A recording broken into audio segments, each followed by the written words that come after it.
All right, Indian Prime Minister Narendra Modi has arrived at the White House and is meeting President Donald Trump. Ahead of the meeting, through the course of the day, the Indian Prime Minister held crucial bilaterals. He met Tesla CEO Elon Musk and later posted on X that Musk and I talked about India's efforts towards reform and furthering minimum government and maximum governance.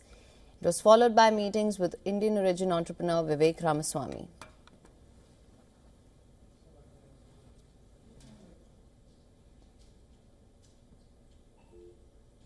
It was a pleasure and an honor to welcome Prime Minister Modi here. Hope he has a wonderful visit, and it was a great meeting.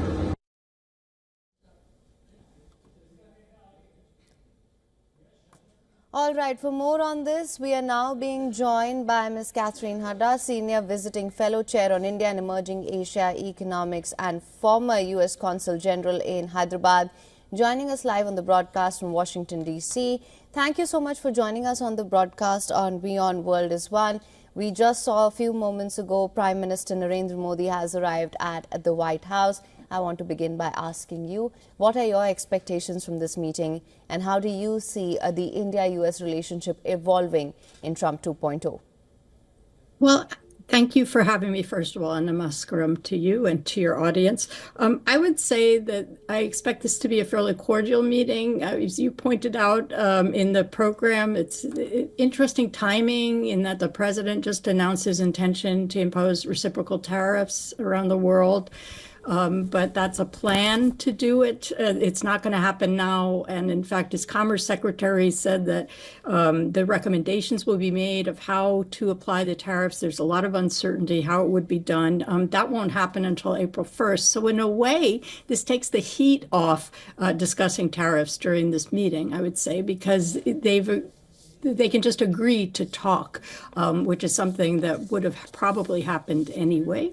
I think there's a lot. That's not to say that there won't be bumps in the road ahead on tariffs, but I just don't think we're going to see a big blow up at this meeting. What we might see is some further heat taken off this issue if India, for example, or there's an announcement of India's intention to increase purchases of defense items, which is something that the president had raised with the prime minister when they spoke by phone in January. I've heard, liquefied natural gas. The prime minister met with Elon Musk and talked about the importance of high-tech cooperation. So perhaps, if there are some imports to be done related to that, and that might reduce India's trade surplus with the United States and thereby also take some of the pressure off reaching an immediate tariff agreement.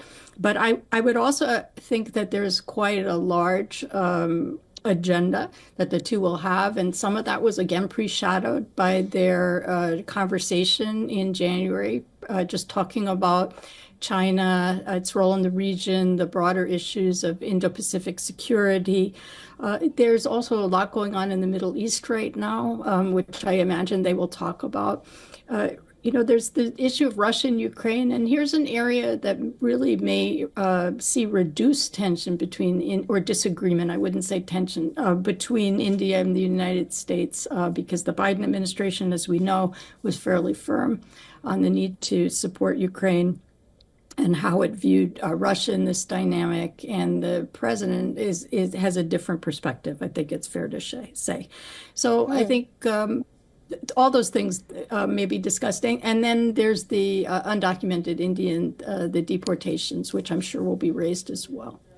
Absolutely. In fact, I find it really interesting that you said that the announcement of the reciprocal tariffs may actually help reduce and take off some of the heat, because for me it appeared as though the comments right ahead of the bilateral, I reckon, would put some sort of a strain in the discussions. But I see your point, and I see how that would make sense.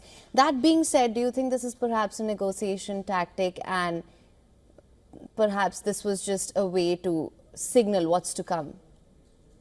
Yes, I do. There are a lot of questions. I've been on a number of panels today. And for example, one of the questions that people have raised is, well, how do you do it? We're not exporting the same things to each other. So what do you mean by reciprocal tariffs? I mean, you wouldn't put a tariff on American shrimp necessarily, Right. It's just not work with the way we get Indian shrimp. So I think there's a lot of uncertainty about how this would be implemented. But I also know that in the last Trump administration, we had trade talks, we had tariffs, reciprocal tariffs. They were never eliminated during the whole Trump 1 administration, and yet we had a lot of cooperation between the United States and India, and I certainly anticipate the same this time around. All right, that being said, of course, when it comes to security and defense cooperation, what's your assessment of the relationship in that regard? Because we've seen that China's growing assertiveness is something that has been an issue for both the United States and India as well. What sort of cooperation can we see, if at all, on that front? We will see continued cooperation, notably through arrangements such as the Quad. We know that Prime Minister Modi will be hosting the Quad summit. We have to remember the Quad was resuscitated from its days around the time of the tsunami by the Trump administration. The Trump administration altered the entire architecture of U.S. government regional policy towards Asia, moving it from a Pacific strategy to an Indo-Pacific strategy, emphasizing the importance of India in the Pacific. I think India has also made a good case to the United States that the Indian Ocean is a region that we need to pay attention to.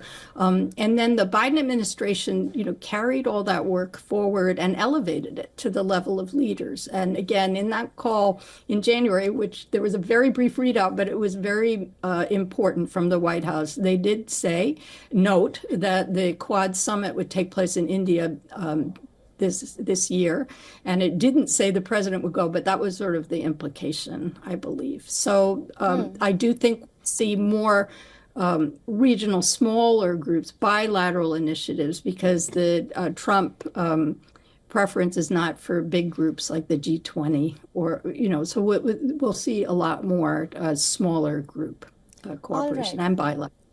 All right. Ms. Catherine, please do stay on with us. We're also now being joined by our VOA correspondent, Jessica Stone, of course, joining us live from the White House. Jessica, what is the mood like at the moment? We also, let me also introduce Susan, who is joining us from New York. Jessica, let me come to you first.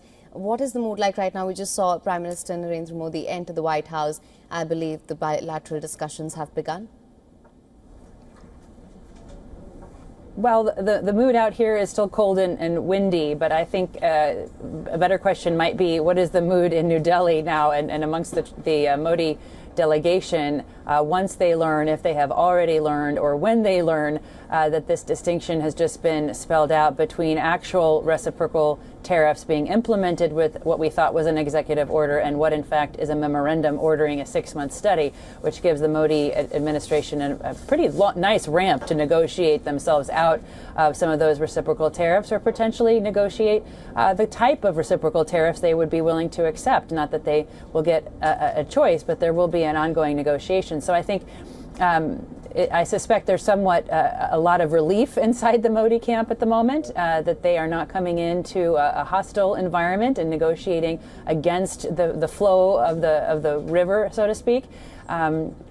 But instead, they have been warmly welcomed. We know that Trump administration officials have been telegraphing all day long that this was a warm personal relationship between Modi and Trump, and that they were very much looking forward to working more closely with the Indians on a number of issues, primarily strategic issues, not really the economic issues at the forefront, actually.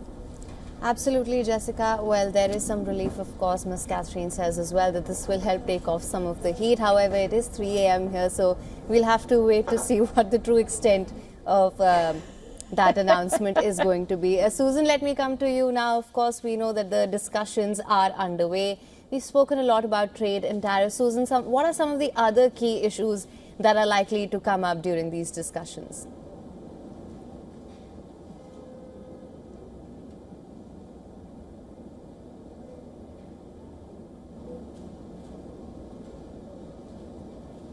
Susan, I hope you can hear me. Well, all right. We seem to I can hear you. Right. All right, Susan, if you can hear me, I was just asking you about some of the other key issues on the agenda, since we've spoken so much about trade and tariffs, and now that pretty much seems to be clarified. So what can you tell us? What are some of the other things that we're looking at? So, these two gentlemen are coming into this meeting, not only continuation of the previous Trump administration, but also somewhat of a recalibration. The issues of mutual interest, of course, is defense, trade, but also immigration as well. And of course, the larger geostrategic, geopolitical aspect of this relationship can't be undermined. Both countries are members of the Quad. And just the importance that the Trump administration has attached to the Indo-Pacific region is front and center by meeting not only Japan's leader, but Prime Minister Modi just less than a month into his presidency. And then, of course, President Trump is going to be going to India for the Quad meeting as well. So, those issues are going to be on the table. The issue of immigration is going to be on the table. And then we're also expected to get an announcement of a technological partnership, some kind of technology partnership as well. And of course, people-to-people ties are always part of the meeting between the two leaders. How can you expand that? And that also goes in line with the visa issue, the H-1B visa issue, and then the issue of illegal immigration, of course, which India has been very cooperative with the United States and the Trump administration on.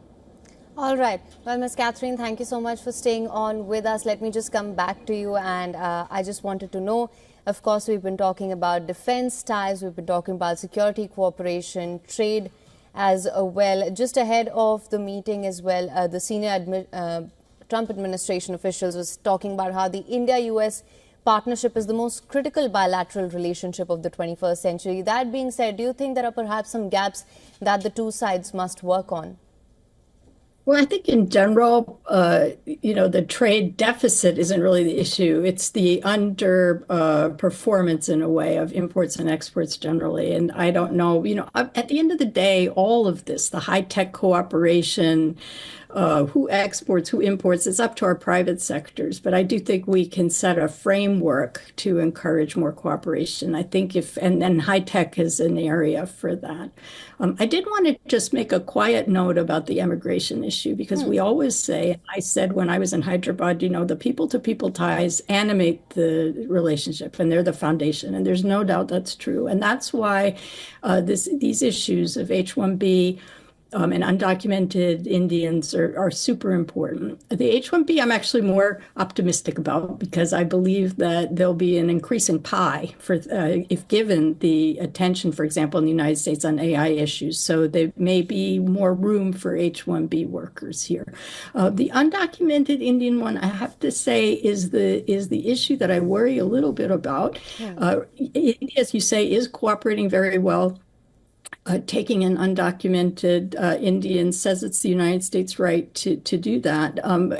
But there was a dust up over the treatment of the migrants. And just speaking as a practitioner who oversaw a consulate in Hyderabad, sometimes these issues can sort of take off if an immigrant, for example, claims mistreatment, or they were unfairly targeted as illegal, but they thought they were there legally. These things can happen. And it's important, I think, for both sides to cooperate on both targeting traffickers, which everyone should be able to get behind, and then also public outreach to warn Indians, to work together to warn Indians not to immigrate to the United States. It's a no-win situation. It's dangerous to cross the border in Canada.